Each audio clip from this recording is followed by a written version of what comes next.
Starting. So, hello everyone.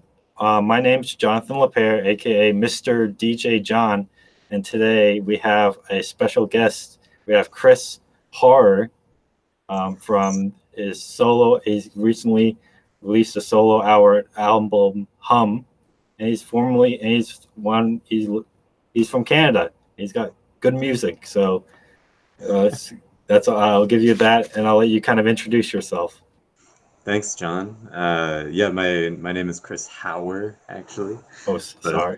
Do you want for to redo that? no, go for it. It's Okay. everyone gets it wrong at least once or twice.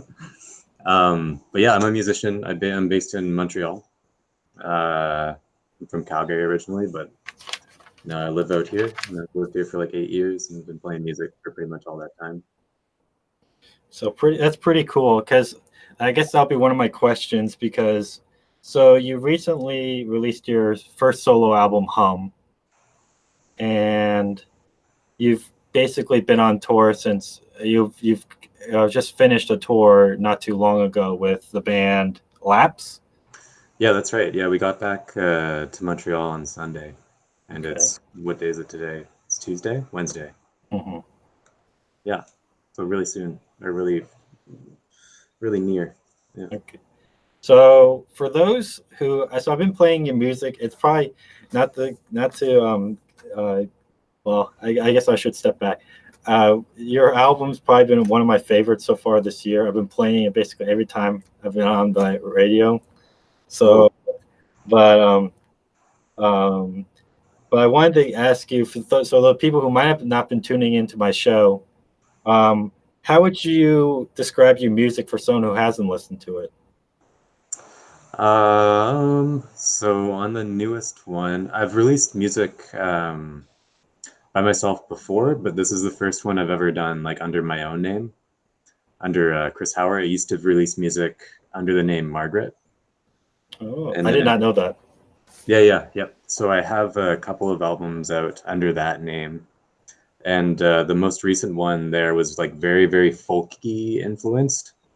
And pretty like I don't know. I listen to a lot of ambient music, so I pay a lot of attention to like textures and stuff like that, and little elements. And the most recent one though has more of an emphasis on like electronic textures.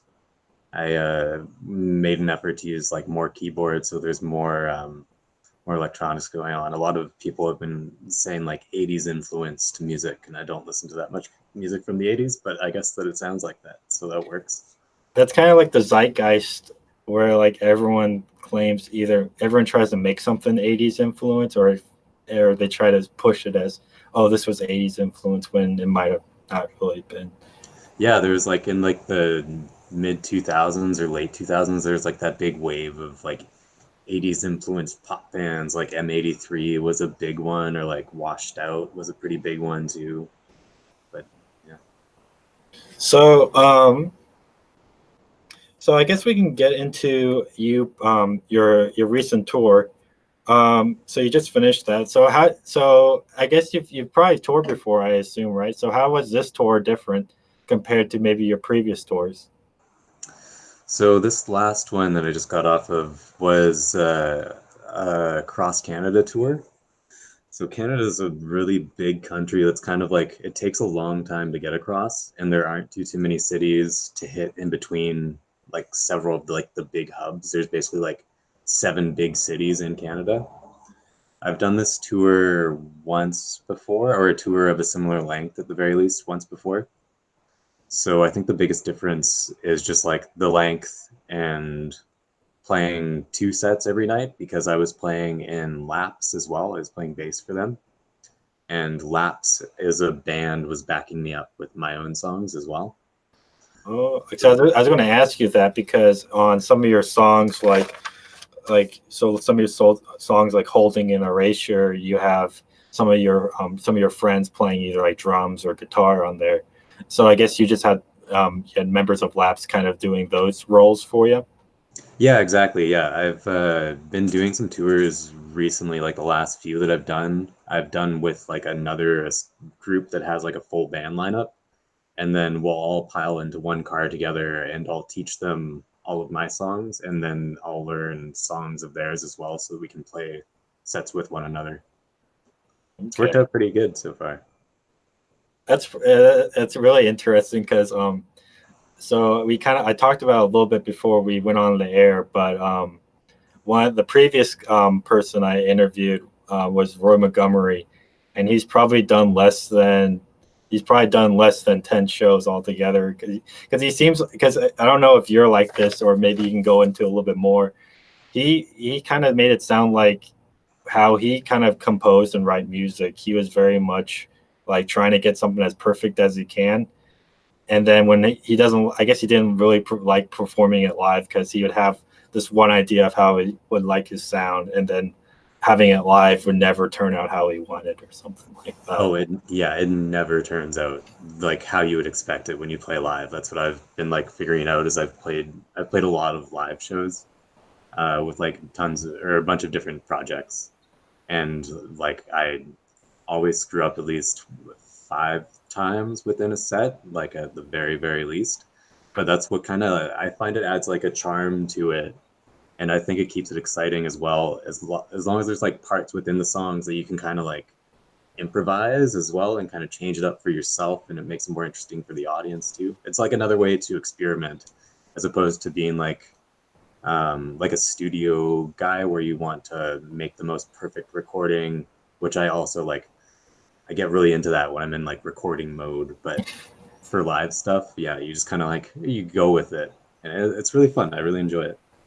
Yeah, that's pretty. Yeah, and that's kind of something I was interested in because it's always kind of interesting to see different takes from that because like you have some people where you have the same song but it'll be much more higher faster in tempo, and you kind of Yeah, see, and that's probably one of my favorite things is to actually listen to. I think live albums are kind of underrated when it comes to that because it's a little bit different, and especially you can come to live shows as well.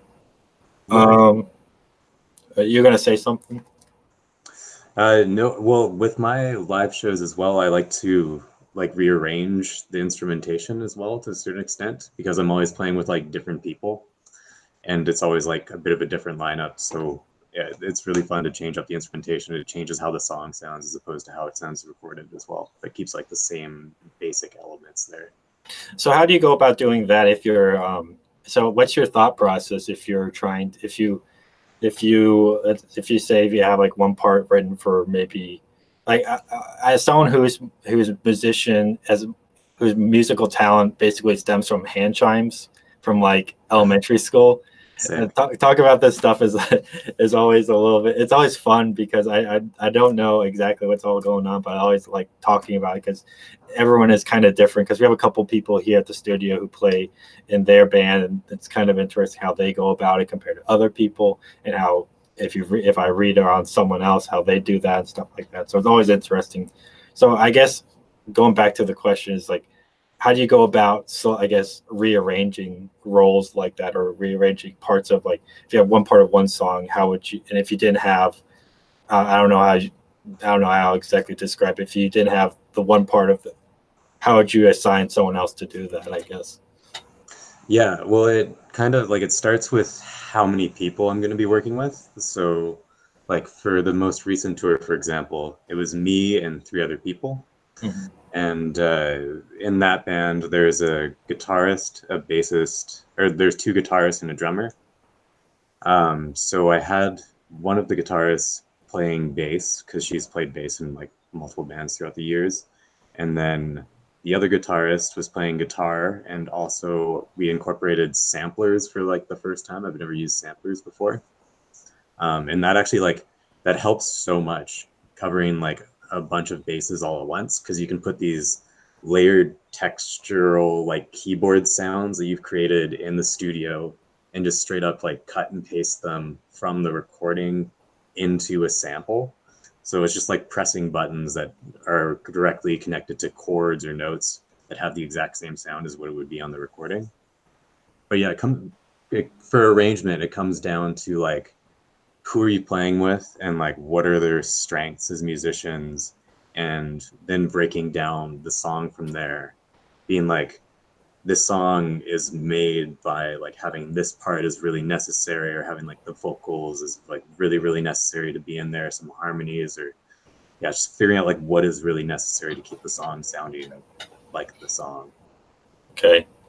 I kind of find it interesting how, because I guess because you've worked, because I've going back to a little bit of your history. In addition, I guess you play with you play in your other moniker as Margaret, and probably maybe more. If you look online, you see a lot of people, especially they like to talk about what they some. If you look online, some people kind of dub it as either womencore or the Calgary sound. Yeah. When I expect from your previous band Dories and stuff like that. Yeah, definitely. How do you feel about the moniker of something like that, and then kind of going back to some of your comparing, how has it been different when working as like a cohesive group for your music, and not having to rotate that around compared to like your solo work?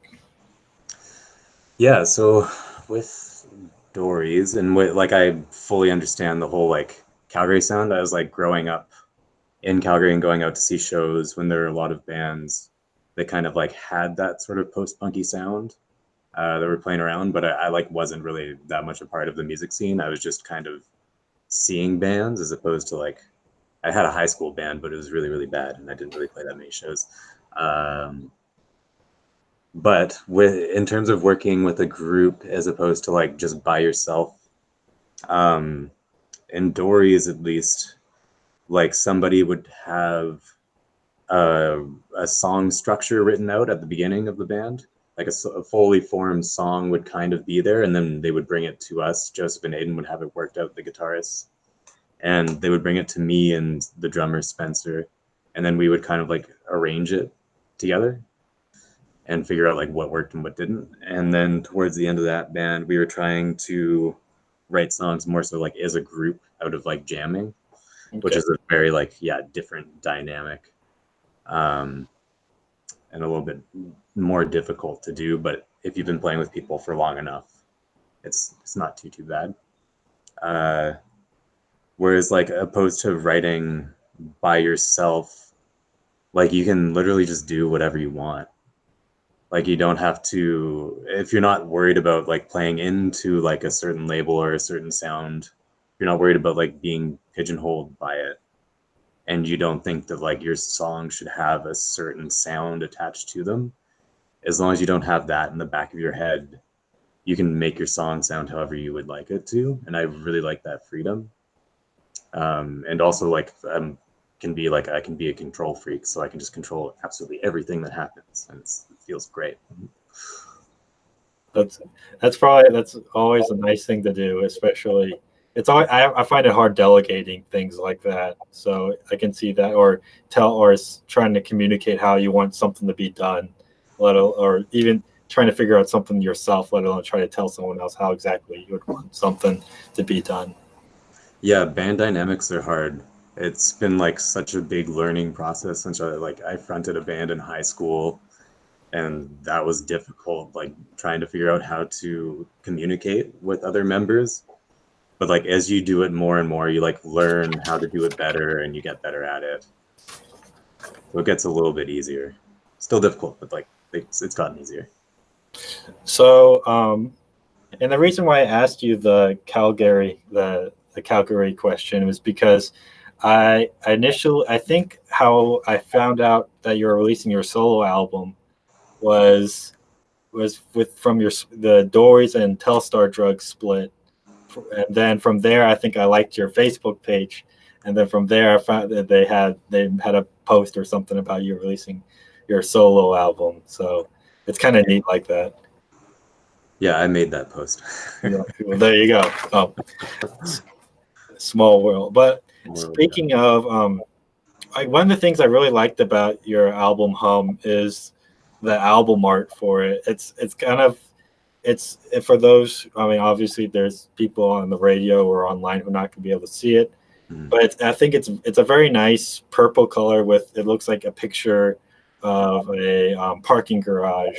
Like, probably taking some time early, probably late in the evening where the lights are turning on. It has that kind of nice glow. And so, was there a particular inspiration for that, or did you? How did that come about? So whenever I have like an album that's near finished, I'm always taking pictures, or I'm trying to take pictures a lot wherever I go of interesting like textures or interesting like photos or scenes that I can find. So whenever I have an album that's like near done, I start to go through photos that I've taken like throughout the last years, and then I create a folder of like, oh, I like these pictures for I don't know why, but I just like them. And this just ended up being one of those pictures taken at like a mall that's like, I don't know, 20-minute walk away from where I live. Um, and it was taken like, yeah, in the evening. It was a larger scene where I had the above ground part of the parkade and the lower parkade that actually remained in there. And then I just kind of cropped it out in that way because I liked the way it looked. Cropped it to a weird shape and then messed around with it a bunch in GIMP. And I've been really into the color purple for whatever reason over the last year. So I wanted it to be purple. And that's where we ended up with that cover. Well, shout outs to GIMP because Shout out to GIMP, seriously. Yeah, GIMP is sweet. There's a lot of like really cool free software that you can get for like there's GIMP, there's Kdenlive for music or movie or video editing, and there's like MuseScore as well for writing out scores like sheet music as well. Tons of great stuff. So I guess going back to the music though, do you have what would you consider? Do you have what would be your influences musically? I guess when it comes to your music. Um, a big one on me is do you know the guy? There's a guy named Bill Callahan. Yeah. I listen. I think my favorite from is it Apocalypse or yeah. Yeah, that album's amazing. He's been like one of my favorite musicians since I found him. Uh, I like recently got to see him at Pop Montreal. I think it was last year for the first time ever. It was great. It was just him and another guitarist playing acoustic guitars for like an hour. Beautiful. So I like him a lot. I like music that plays with like time signatures quite a bit. Um, I've gotten really into the band Tortoise over the last couple of years as well. Um, yeah, they're great. Also, like kind of like almost trancey sort of music, like Stereolab is like pretty loungy, and if you listen to it for long enough, like the groove just kind of continues, and you kind of zone out into this trance.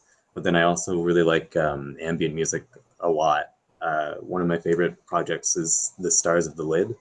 Mhm. They're like an ambient duo that I saw play a few years ago with a string quartet. They're really good. And like William Basinski as well is amazing. Love his stuff. And there's some really great Japanese composers from like the 80s as well. I guess that's my 80s music. Like Yukihiro Takahashi is really good. Um, A lot of that city pop kind of stuff. yeah, I like the city pop stuff as well. The Man, Go ahead.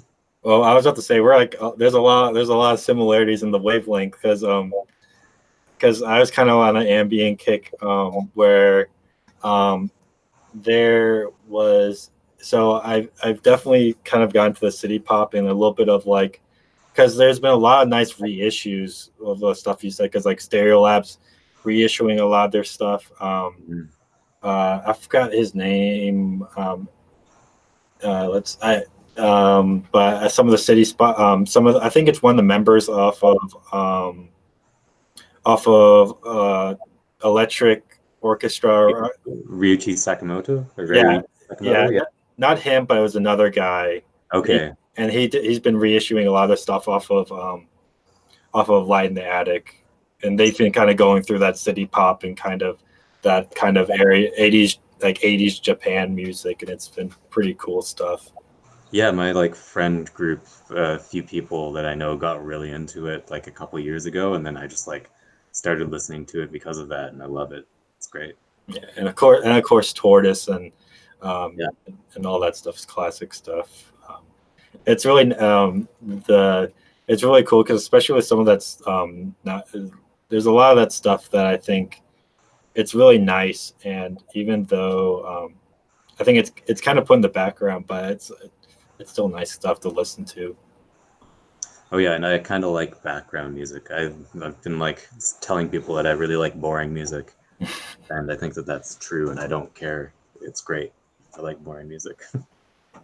Yeah, it is. I mean, it's great. It's great with that stuff. It's really cool that it's kind of weird because you have like a lot of that stuff coming about, whether or not people call it YouTube core or whatever, because whatever algorithm spits it out.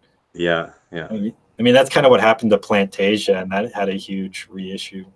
Yeah, there's a like punk store in Toronto, a record store, where they're like screen printing their own Plantasia shirts with Oh, just the album nice. cover, like on like a beige shirt, and they would just sell out like immediately as soon as they did a run.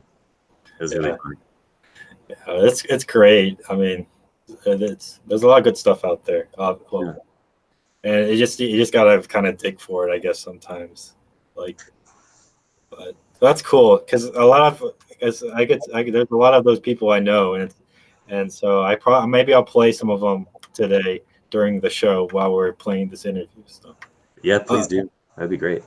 um, in addition to for influences, do you have any maybe some non musicians or non musical influences for maybe how you write music or something like that? Oh God.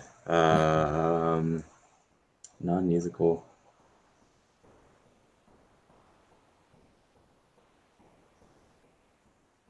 Nothing that's coming to mind at the moment. Like I like certain painters and I like certain photographers.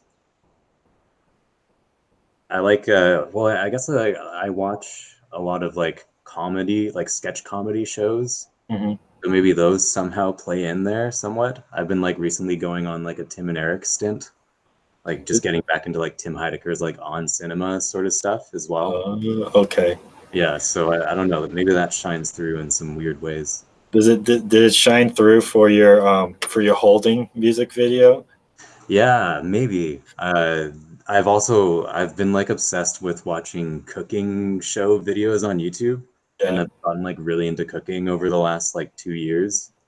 I don't know if I'm any good at it at this point, but that was like the biggest influence behind that music video.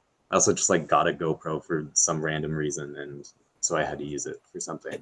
Hey, I think chickpeas are kind of underrated, and I never thought of making them with eggs, and that looked pretty good at the end of it. So Oh, it was great with some yogurt and some like parsley. It's all about the like herbs and spices that you put on top. cool. Let's see. Um, well, I think I'm getting near the end of my sheet. Let's see if I missed anything.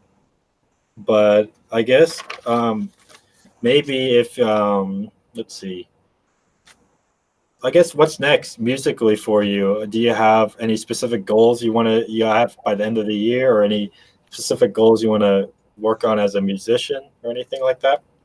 Yeah, so I want to do some more touring. So I'm gonna be trying to. I'm in the process of planning a tour to Ontario and maybe going up to Quebec City as well by the end of the summer. And I also want to now start doing some touring in the States as well. But as a Canadian musician, you need a visa, and it's a bit of like it's a bit of a hassle, but it seems more attainable the more I've talked to people. And then I have some recordings that are kind of half finished, so I'm going to be working on those right now while I'm back in the city and I have a bit of a break. Hopefully, I'll have another album. My goal is to have one done before the end of the year, but that's seeming like it might be wishful thinking. So hopefully, early next year at the very least, I'll have a new one. That's pretty cool. Because I was going to ask you that if you ever toured down south in the United States or anything like that. Yeah, I haven't done it yet. This will be my first time, but I just need to figure out the whole like visa stuff, and then Yeah, I can't wait. It's apparently easier to tour down in the States because cities are closer to one another. So It's not Hmm. like Canada where it's like a 6 hour drive between every city. Yeah, that sounds like that's because that kind of reminds me the whole. I guess the whole with the cities in Canada kind of reminds me of how I was listening to some podcast where the guy was talking about a band from Australia. The band was called Lowercase. They kind of did some like slowcore kind of stuff in the '90s, Okay. and so they were from like Perth, Australia. And so the next city was like Sydney or something, which was like 4+ hours in a desert away. And so it was always really hard for them to tour anywhere. So they kind of were stuck doing their stuff locally, even though it was a relatively big city. So that's Yeah. kind of, Yeah.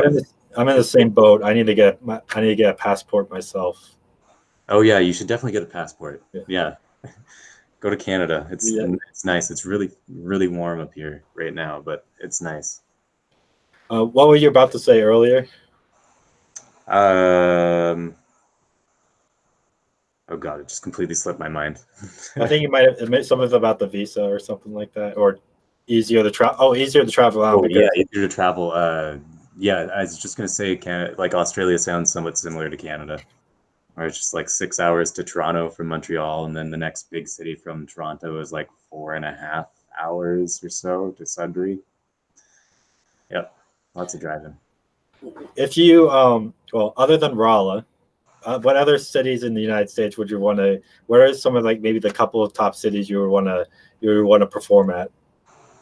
I feel like I gotta do New York. That's a cliche answer maybe, but it's a big city, so it'd be really cool to do. Um, I would love to play over in Oregon somewhere as well. I guess Portland would be the big one to play over there. Uh, Either. and then I've been talking to some people about doing like their experiences with South by Southwest, that music festival. Yeah. Um, so I'd try to do that, but then would have to like do a string of U.S. states to get down there. So Yeah. I'm sure I could hit a few cities. Well, Raleigh's in well, Missouri's kind of in the middle of nowhere. So Nice. if anyone does come, usually the closest is like either Chicago or sometimes the two big cities are like St. Louis and Kansas City. Okay. And so sometimes bands end up being there because like it's gotten better over the years, but like the last place I went to was I think Tennessee, but that was for like a festival because I because This Heat was performing there. Oh yeah, they did the This Is Not This Heat. Yeah. So that was a pretty cool show. Yeah. It was like because it was different because it was like a jazz festival, Oh, and I was worried that it was like kind of like a jazz slash like I would say jazz slash rock, and then there's mostly avant-garde stuff, but you had like people, you had Mercury Rev play there, and I think you had Spiritualized play there as well. But I didn't okay. get to see them unfortunately, but I got the, and I was like pretty nervous because of missing the show. So I got like whatever tickets that let you pass the line. But out of all the shows I went to, that was the only one I didn't need to like skip the line or anything like that. Oh But God, yeah. it was definitely worth it. I mean, because like the two guys that are left, Charles Haywood and Charles Bullard, Yeah. um, they can still play, and they have like 3 or 4 other guys with them, and they can play pretty well too. So it's pretty cool. Yeah, I can imagine. I'm bummed that I missed all those shows. They didn't come to Montreal, unfortunately, but Yeah, I was because yeah, I think it was originally billed as like their second to last show, but then they went to England and then they're like, oh, okay, we'll play a couple more shows or I'm whatever. sure they'll do a few more in the future as well. Yeah, I'm sure people will ask. whenever they do the Chamberwell Now Yeah. concert tour, I'll be there. So, Oh yeah, I'll be there front and center. That'd be amazing. but let's see, we possibly album this year, maybe early next year, touring more of Canada. Um, Working on visa stuff overall, staying busy. Yeah, you got it. Yeah, exactly. Name That's of the that's game. that's me. That's life as a graduate student, life as a musician. It's very Yeah, similar, I guess. So that's life. Yeah. let's see. Is there anything else? Any closing remarks or anything like that? No, just thanks for having me on, John. This is awesome. This is really nice.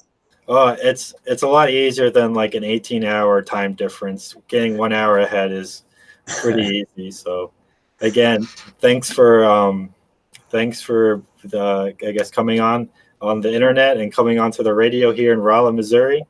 And hopefully we get to see good things from you. Yeah, hopefully I can make it down there sometime soon too. Well, you're always welcome to. So with that, this is the end of our interview with oh my God, I'm gonna mess it up again. You It's got it, Chris Hauer. Chris Hauer Yeah, you got it. with his solo album Hum. It's available on Bandcamp as well as, I assume, streaming platforms, or All the streaming platforms, yeah. every single one. So, and I post it every day. I post it every time during my show in the playlist. You gotta Sweet. check it out. I don't have memes there, but it's still pretty cool. But overall, again, thanks to Chris, and you all. Will resume the show after this. So let's go ahead and end the broadcast.